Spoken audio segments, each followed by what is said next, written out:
Hey, what's up, everyone? Welcome back to House of Footy. It's your boy Ray, and with me, I've got a full house again tonight. Welcome, Mac Good evening. and Gio. What is good, guys?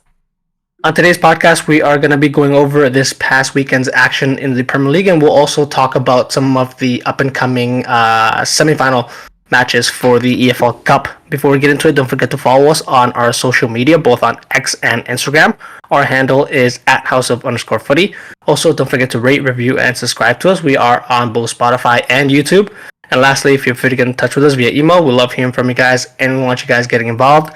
Our email is houseoffooty@hotmail.com.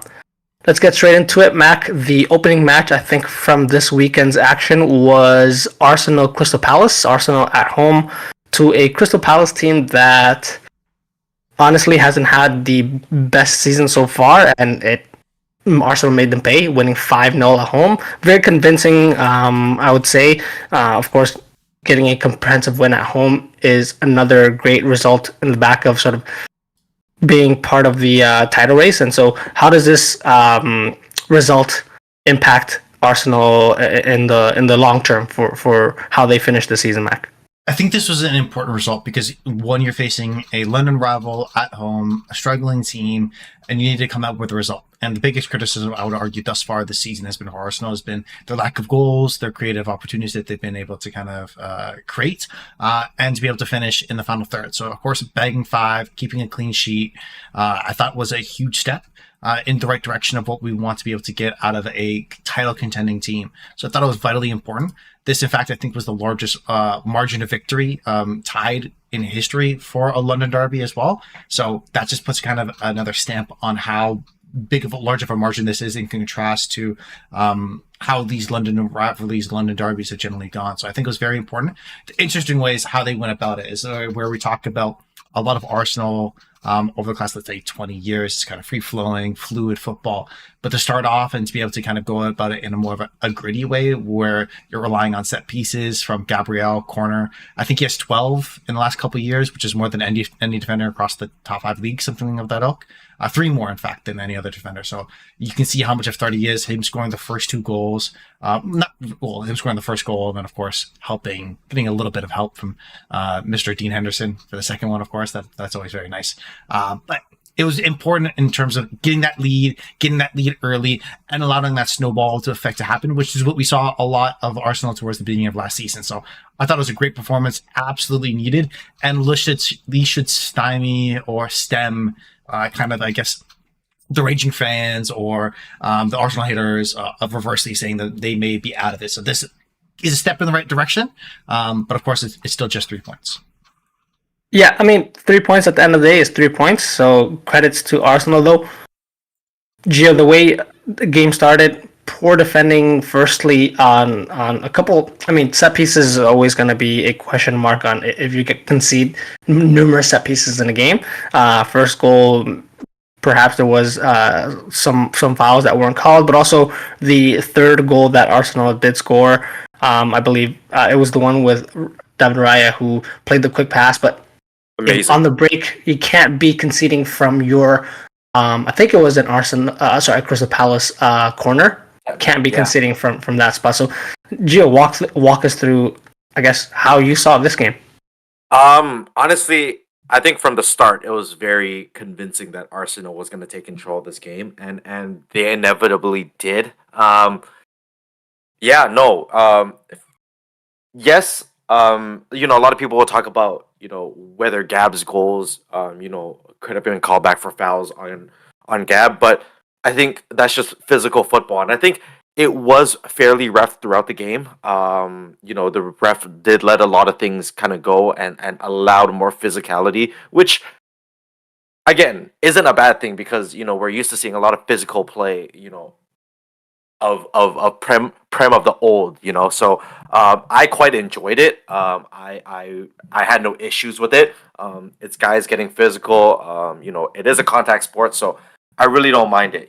Had it been more obvious and had he had his palms on him throughout, I think he was a little wrapped around him. But if his palms were on him, then yeah, different story. But I think he was. Once you put your body up that high, you kind of lose control a little bit. So for him to kind of look for stability, I don't blame him at all. So I think, yeah, no, I think after the third goal, just really showed how out of place Crystal Palace were, how flustered they were, and just how unprepared they were for this game. I think they thought it was going to be a little bit easier for them to get chances because of Arsenal's previous couple of results, but I think Arsenal really just came out there and were extremely prepared for what Crystal Palace had to offer. They knew that they could get them on the counter, and three of the five goals were on the counter. Martinelli really took advantage of that. Like I said, two very identical goals, same fashion, and then like you mentioned, David Raya, very heads up play, seeing the players down pitch, and just a pinpoint throw, really, which was perfect. I think Arsenal was really prepared, which great teams tend to do, and I think they really showed why they're in this title race, and very much so still in this title race. Yeah, just a quick note before we continue on Arsenal. Just Crystal Palace, of course. Again, another loss, a big loss this time. They find themselves 15th, 21 points on the table, only 5 points above Luton Town, who are 18. So not great for them, especially in a season where you would have thought maybe they move away from Roy Hodgson. They have the players. I think they have a couple players at least who you could argue could be playing for one of those top six teams. Of course, Eze and Elise being the main ones, but just the players around them. And you said they didn't look ready for this game at all. They did. Let's keep in mind, beat Man City. They beat or tie Man City earlier this season. They definitely got a result against Man City away. So a team that can do that at the Emirates.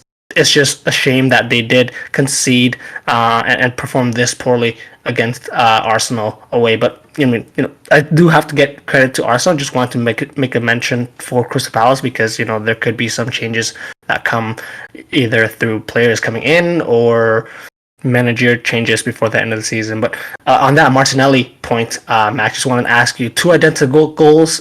We've definitely seen that before, maybe from our buddy right over here, Thierry Henry, that type of style of finish. How happy were you for as an Arsenal fan, I guess, or as an allegiance to Arsenal Football Club, to see that type of finish from open play, which has been a big sort of talking point over the last couple of weeks?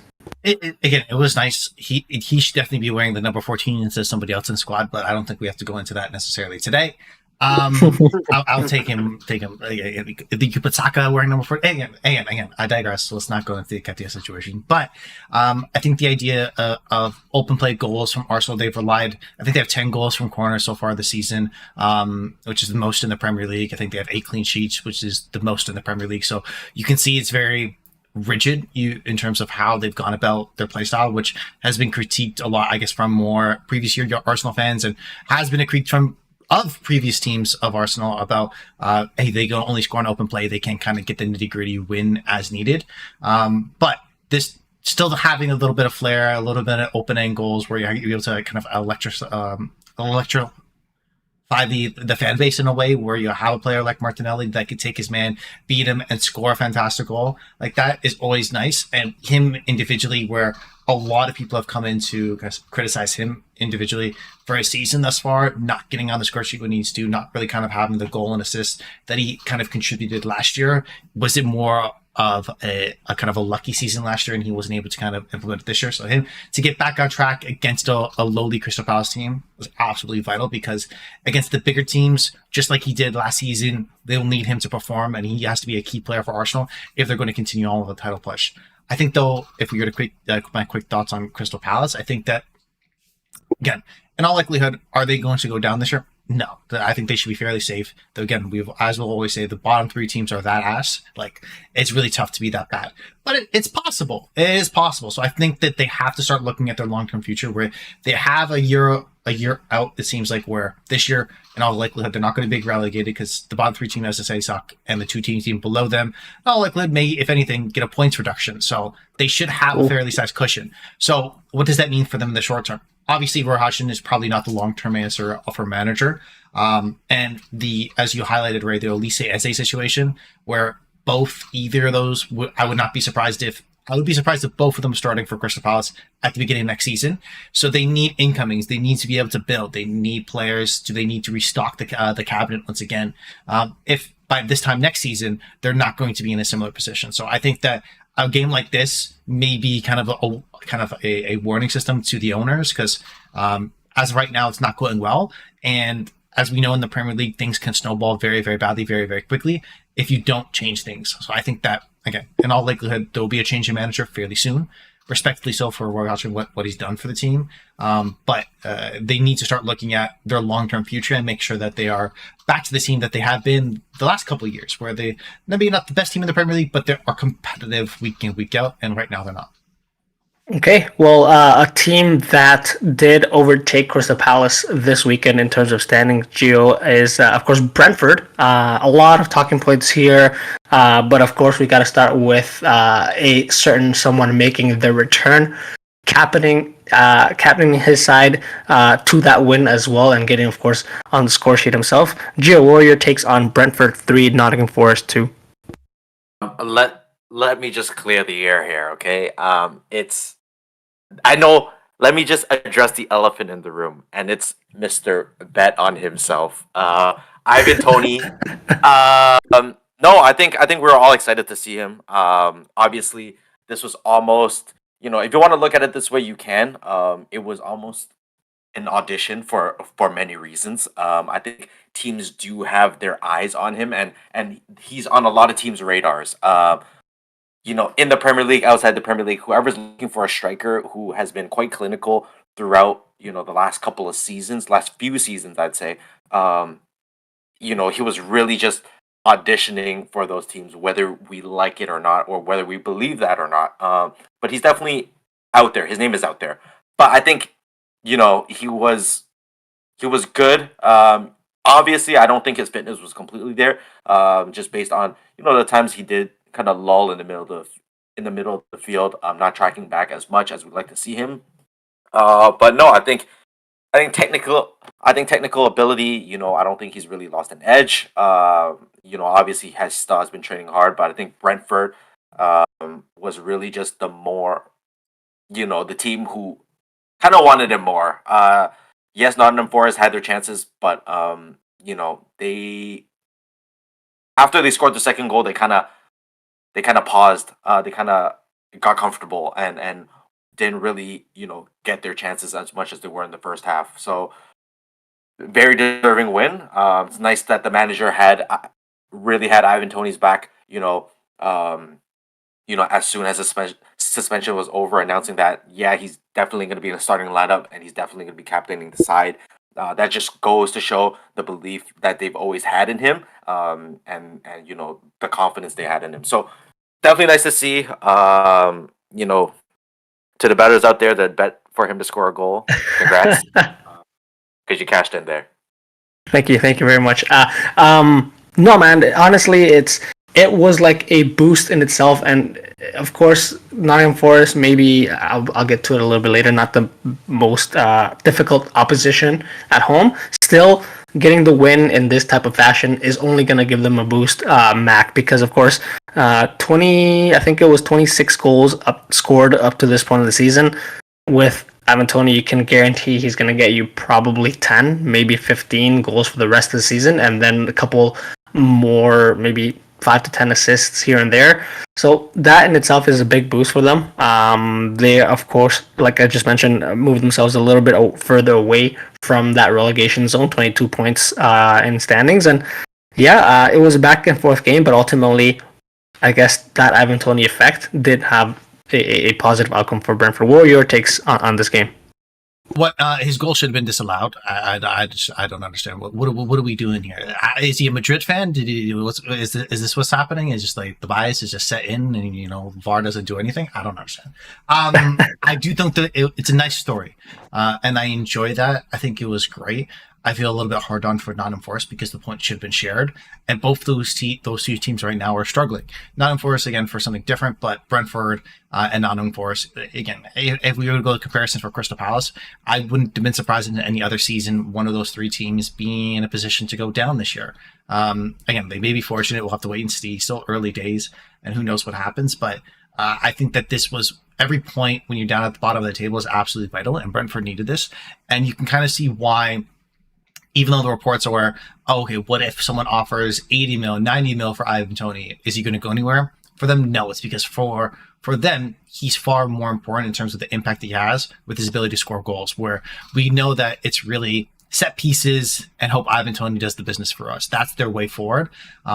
This year, they haven't been as successful in the set pieces aspect of it, but with the return of him, they may be able to go back to kind of their swashbuckling football that they played last season that really endeared themselves to a lot of football fans, where it's something a little bit different in the Premier League and still able to grind out results. So I think that this we should help out Thomas Franks to kind of secure his job, be a little bit more set up in the foundation for the long term, and it kind of pushes the kind of the conversation down the road of what will they do with Ivan Toney if there's are actually going to be offers like that happening over the course of let's say the offseason, right? So great game, great to see.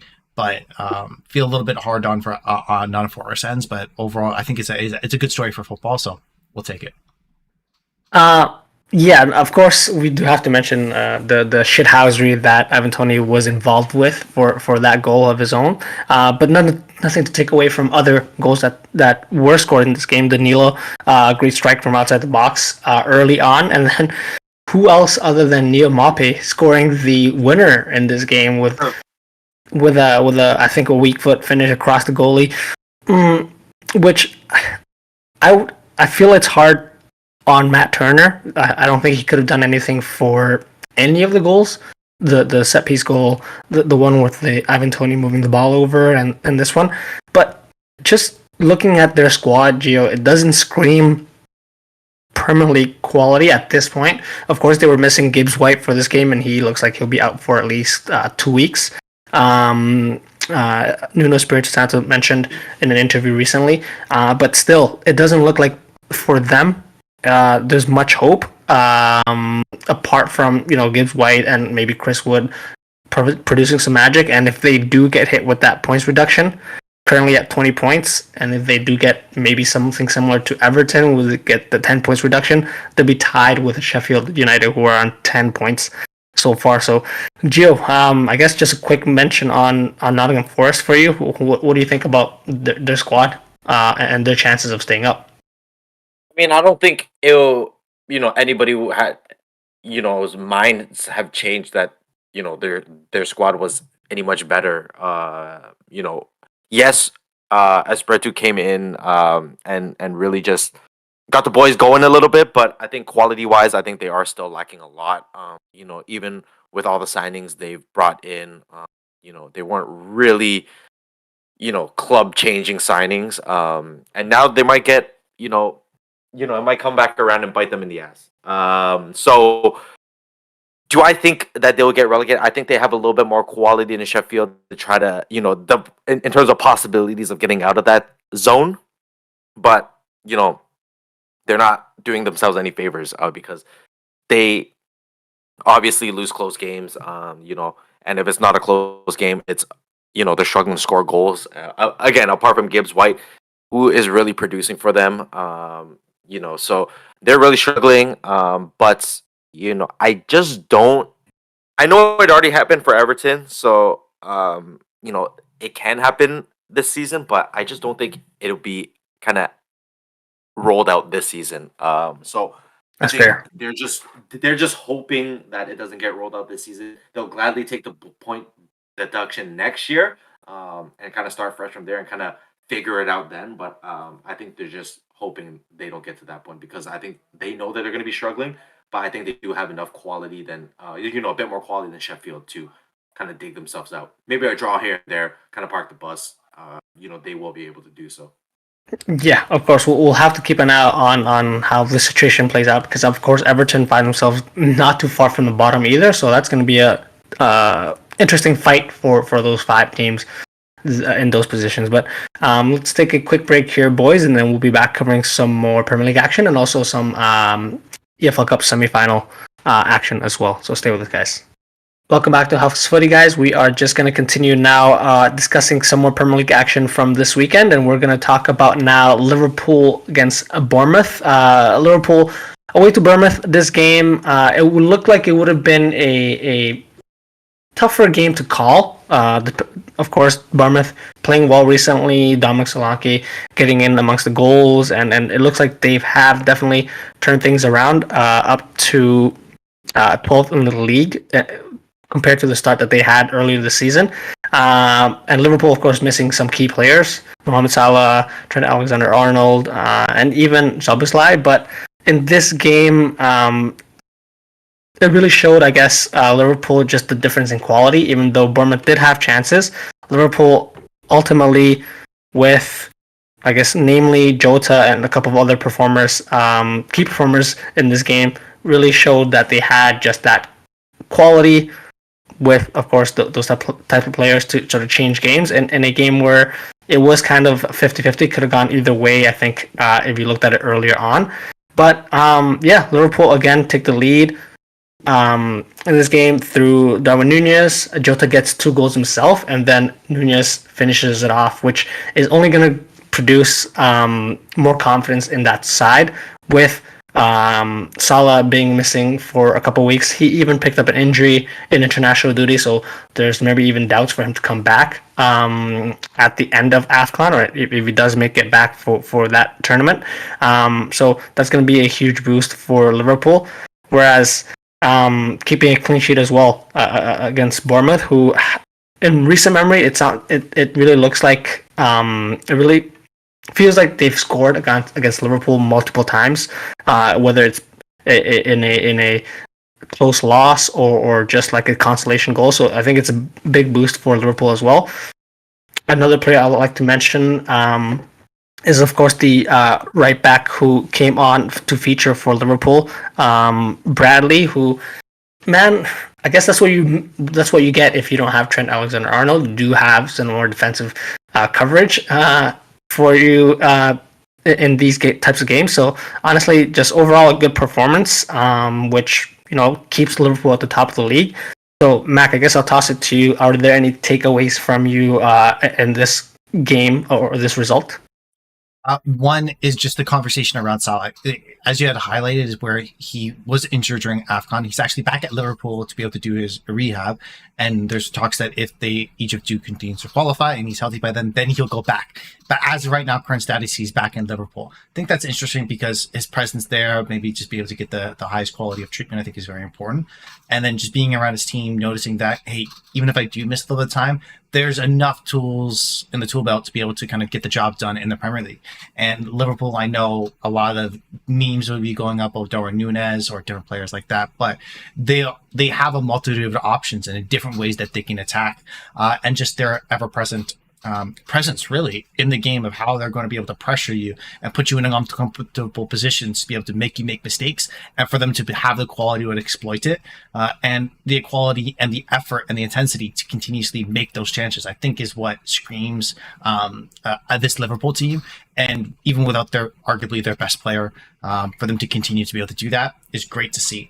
I think though this is very much initial check to the check of what Arsenal did, where they're going out against a bottom team and kind of letting the horses run, let the goals come through. I thought that was very important, and in the manner that they played, it was very important for Arsenal to be able to match that, to which Liverpool initially started. So I think overall a great result, absolutely needed given the circumstance. And the talk prior to going to this match week a lot was around, the return of Kevin De Bruyne for Manchester City. What impact does that have? Can any other team to keep up and see their two main title challengers, and of course, maybe in some people's view, a little bit more of a favorite with a little bit more experience, Liverpool, come out and put this result out against a Bournemouth team is huge. So again, full credit, great to see. And I definitely feel like, and what we may talk about shortly, is that the rotations in the squad, what they're able to do with an undermanned team, makes them a threat across multiple competitions. So it's great to see overall. Nothing but glowing remarks for Liverpool.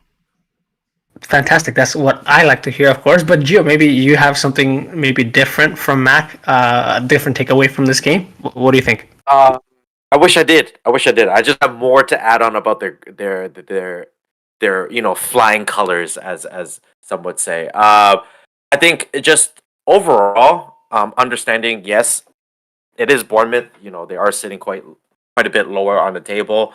Getting the news about Salah obviously isn't the best thing to hear, but it's the fact that they were held scoreless in the first half, but came out and were still ready to gun for it. We've seen Liverpool in lulls at times where they're just trying to smash balls forward. Even like a Trent Alexander-Arnold. If he were in the lineup, he'd be bombing those balls forward, and maybe the game could have ended differently in the sense that Liverpool may have squandered chances because forcing balls out, legs get tired. It's just not there. But it's the fact that yes, the first goal was a little bit weird, and it was also a clearance, and the ball happened to land in the middle to Curtis Jones, I believe, and then he was able to play it. Yep. But yeah, that was fortunate. But hey, sometimes things like that happen when things are going well. They're going great, so they definitely benefit off that. But it's the fact that more people, you know, were able to score apart from a Mo Salah, which we know he can get his own, but for the Diego Jotas, no, Diogo Jotas and the Darweezes, as we call them, for them to get goals is very crucial for this run. And it's very crucial. It's even more crucial now that Mo Salah could be out a couple of weeks with his injury, and could be even longer because he might go back to AFCON. Who knows? The fact of the matter is, everybody is chipping in and everybody's chipping at the very right time. I think just bodes very well for Liverpool. Klopp should be very happy with his performance. Again, it's yes, they didn't score in the first half, but they scored plenty in the second half. You know, just to comfortably win them this game. So I think it's the fight in Liverpool that we're talking about and have such high praise for, is that they didn't let the scoreless first half against a lower tier club affect them in the second half.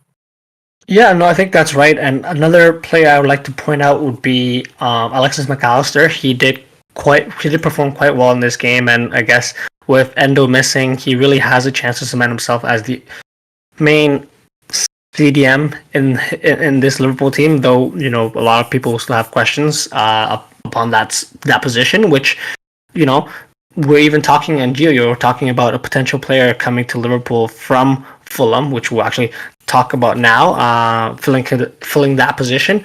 But of course, Liverpool do face Fulham on Wednesday for their second leg of that semi-final in the EFL Cup.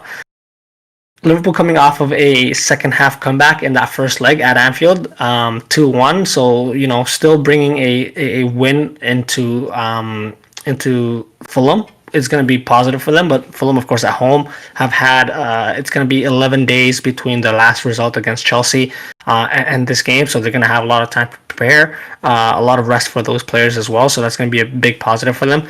Gio, what do you think? What do you think Liverpool need to do in this game to sort of secure the win and move on to the finals?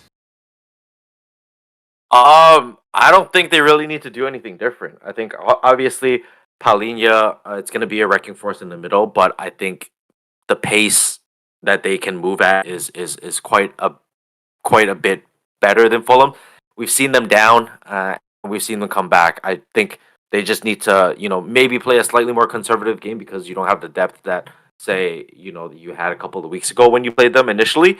But I think they'll still be gunning for it. I think overall they still have more depth than, say, a Fulham does. So, maybe a couple other guys will get, a couple, some more minutes. Would like to see Cody Gakpo get in there. Maybe he can kind of ignite a flame in himself as well. Would be the perfect time again with the Mo Salah's out and the Trent Alexander-Arnold's out. Like, there's just got to be more offense rolling. So I think if he's able to get in the game, maybe see what he's made of. Gravenberch, is he still in? Would like to see him again. Yep. Just a guy we typically don't see in games. I would love to see, and I think they can still handle business quite comfortably. Yeah, of course. I think, like you mentioned, I think Cody Gakpo, something that surprised me against Bournemouth was not really including him until later on in the game, where I feel like Cody Gakpo has that ability to not just play as a one of the front three, but can drop in and play as a 10 in games where if the front three are not clicking, maybe he's that type of guy to unlock the defense. Mac, what do you expect in terms of the approach for both teams in this upcoming second leg of this matchup? I think it'd be very, very interesting because right now we're taking a look at Liverpool and their squad, where over the next couple of games they're set to face both Chelsea and Arsenal in their subsequent Premier League fixtures.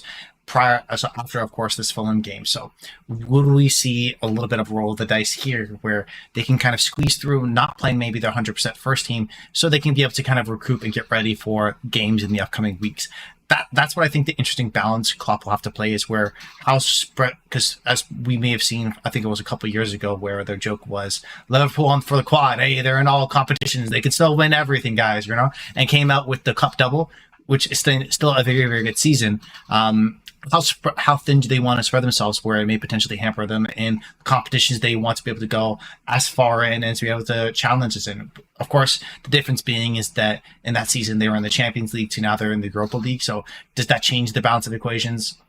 We'll interesting to see. I think the biggest part though is that we haven't seen really any activity in the Liverpool thus far in the transfer window to see if any reinforcements coming. So maybe that does point us in a direction where maybe they do roll the dice and have a little bit of a thing of squad against Fulham because they want to be able to chase both the Europa League and the Premier League as long as possible. And if this has to go by this wayside for it to be so, so be it. And still have the same inclination where they feel that they have the quality to come out and get the win against a Fulham squad, which on their day can be very troublesome to play against. So again, I'm very excited for this matchup to see what will happen there. I think though, the interesting part, which you would talk about for Gakpo, and I guess maybe this might be the question I want to ask you, Ray, is where a lot of talk I've seen from maybe different Liverpool fans, where the future of Gakpo and Nunes is net a situation of where you're going to get both. Eventually, I think down the road, Liverpool will have to make a decision of either or between the two of them in a kind of traditional 4-3-3 for Liverpool. Do you think if there's a cup final tomorrow, do you think Gakpo has any situation where he plays over Nunes, or is that a bad signing? What have you all thought? Because I think he's very interesting, where he's good enough to be one of the best players on your second round of players, but maybe not be in your starting quality 11, at least what we've seen thus far. And in terms of, I think, at least to give my answer first, I think it's Nunes because the relationship between him and Salah make it so. As of right now, but long term, who knows? So again, I'm very interested. Do you see maybe a switch of position? Does there have to be a formation change to be able to get the best out of him? Or it really is now he's just kind of not too dissimilar to what the previous Jota was to the Firmino, Mane, Salah situation. But how do you feel about him individually, I guess, going into this matchup? Yeah, it might be an easy cop out for me to say this, where I think both players do have a future within the club, and of course with Jurgen Klopp's plans, because even though they are very different stylistic players, of course Nunez very chaotic and then just put the ball in behind, he'll run and chase after everything, whereas Cody Gakpo likes the ball to feet, much more technical, and can sort of has the ability not just to create chances for himself through maybe his own dribbling or link up play, but has a good ball striking ability too. So I think I've seen ways where, I guess, very much like how big teams take their approach to different big games. Maybe you do have, and the only thing that comes to mind is right now is when I think it was Arsenal against, it would have been, I think, City, where they Arteta chose to play Havertz in a different type of way, just for a different matchup, just to gain a better chance at those maybe 50-50s, maybe link-up plays. So I do see Gakpo specifically in games where Liverpool play a team with a very low block. Maybe he's part of that midfield three and is able to come in, drop in, pick up the ball, and play it in behind, and not just find himself as part of the front three. So I think because he can be very dynamic for Liverpool as well. there is a future with him, but I don't see them playing really next to each other. And long term wise, I do think that the competition between himself and Nunez will mean that one of them will likely drop off. I do think it would likely be Gakpo, just based off of, like you said, the expectations for Nunez and the link up play that he has over with and what he offers without with paired up with Diaz and Salah. You sort of don't necessarily want another player that wants to defeat. You want another player that will be just running in behind and hopefully getting those goals through running past the defense. So yeah, I'm interested to see what will happen, but I think there is just a sort of Klopp will pick each player based on the matchup, and just happens to be, I guess, more so now Nunez. So we'll see what happens. But this is a great chance for Liverpool, like you guys mentioned already, picking up their first trophy of their quad if they do get past this Fulham fixture, because the next fixture, Mac, is Chelsea versus Middlesbrough. Chelsea, of course, suffered a loss at Middlesbrough, so they're down a goal in the first leg. But the second leg is, I believe, at Stamford Bridge, where Chelsea can,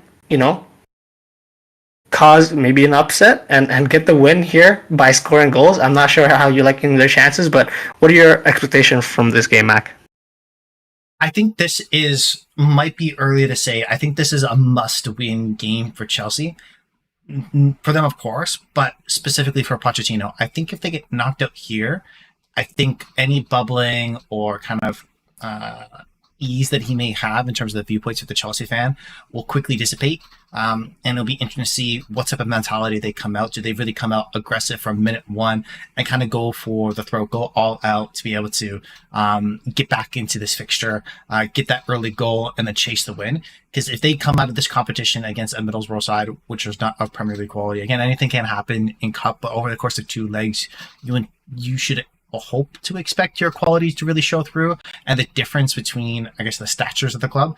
And I think that, like I said, if Chelsea come out in a negative, they're not really clinical, they're not creating a whole lot of opportunities, it's really just side-to-side football for the first 30, 40 minutes and end up losing the overall fixture. I think this might be not the final nail in the coffin, but one of the first nails in the coffin for Pochettino's time at Chelsea. Still early, but if they don't come out at least this competition with this round, like I said, I think his tenure, his leash might be pulled a little bit. But I think the interesting talk for them is who will they play up top. Broja has originally started them a couple times. Did they do over the last couple of weeks? And he's had, I think, hit or miss moments. I think Jackson, of course, is out, so they won't be able to bring him in. So what do they do there? Do they look at some sort of rotation? Do they look at a false nine with Cole Palmer, but then you miss that sort of the direct play from Broja? I think that's more the fascinating piece of the conversation, because I think that in the midfield, they can potentially be dominant in terms of possession, but they maybe need a little bit more creativity in the final third. And right now, for me, Broja hasn't been doing it. So maybe a change in system there would intrigue me a little bit, where you'll be able to pay like a Cole Palmer with the Sterling and with the Mudryk across the front three. Something of that ilk could be quite a bit of fun. But again, it's tough when you're playing against such a deep line. So maybe you need the offensive, physical presence that a Broja can be able to bring. So again, it's very interesting what you can see out of the Chelsea team. I think they should win. I think they can win, and I think they need to win. Yeah, no, I mean, it really good point there, because if they go out of it at this point, it's really looked upon as a very, very negative result, being so close to achieving another final for a cup competition. But Gio, I guess same thoughts. Are you positive Middlesbrough can park the bus enough, considering how poor Chelsea have been this season in front of goal, to sort of get away out of Stamford Bridge with a tie or even a win in this result? What do you think, Gio? I think, yeah, I think absolutely. I think you have to look at it this way. I think if Middlesbrough were to sit in a low block majority of the game, do Chelsea have the quality to stretch the field enough so that Middlesbrough kind of has to come get the ball? Have they shown that? No. They're gonna need space, that's how they've operated in terms of getting their goals to begin with. A lot of open action, fast paced play down the wings is how they gotten majority of their goals. Will Middlesbrough be silly enough to go out there and try to chase the ball? I don't think so. I think they understand that their opportunity will come, but they have to be extremely patient in terms of sitting in this low block and just playing smart. Chelsea will be eager, as Max said. I do agree that it is a must-win game for Chelsea, so they will be eager. They will be wanting the ball. They will foul. You will get your opportunities. Just be patient. So, do I think Middlesbrough can win? Absolutely. But do I think Chelsea need to win? Absolutely, because if they don't win, this is really the only opportunity at a trophy, and yeah, this could be an early calling card for for Poch to lose his position there at Chelsea. So I don't know. I think Middlesbrough have a very good chance if they play it smart. Again, they need to understand that they have the upper hand right now and that Chelsea can play into their hand, and they just simply have to be patient. And if they are patient, that it will pay off. Yeah, honestly, it really comes down to it, and it's easy to say, of course, sitting here. The first 15, 20 minutes of the game is very, very vital. Chelsea will be coming out strong, but if Middlesbrough can withstand that and maybe even get something on the break like they did in the first game, the game's there for them to sort of, the tie is really there for them to take away and put through. So we'll definitely see how Middlesbrough do, especially because Michael Carrick, got to give him credits. He set up his team very well against Chelsea in the first leg, and they do have, I was just looking at it, a couple of experienced players there at the back with Luke Ayling, who was formerly of Leeds United, who has Premier League experience. So of course they're going to be drawing upon that in this game, and hopefully for them they'll get the result. But nonetheless, like you guys mentioned, a big result is needed for Chelsea. Otherwise, we could be seeing a big change for them here, even this early into the Poch era. So we'll keep an eye out for that. But guys, this concludes our podcast for today. If you guys like what you heard, please like and subscribe to us on our social medias. That's at @houseof_footy. If you have any comments, suggestions, or general banter, get in touch with us via email as well. houseoffooty@hotmail.com is our email. Next time you hear from us will be Thursday, when we switch things up a little bit and bring you guys a special Jose Mourinho, of course, House of Footy favorite, Jose Mourinho special episode. So keep your ears peeled for that. But thank you guys for joining us. Thank you, Mac, for joining us tonight. Peace out. Thank you, Gio. I love you, Jose. See you guys soon.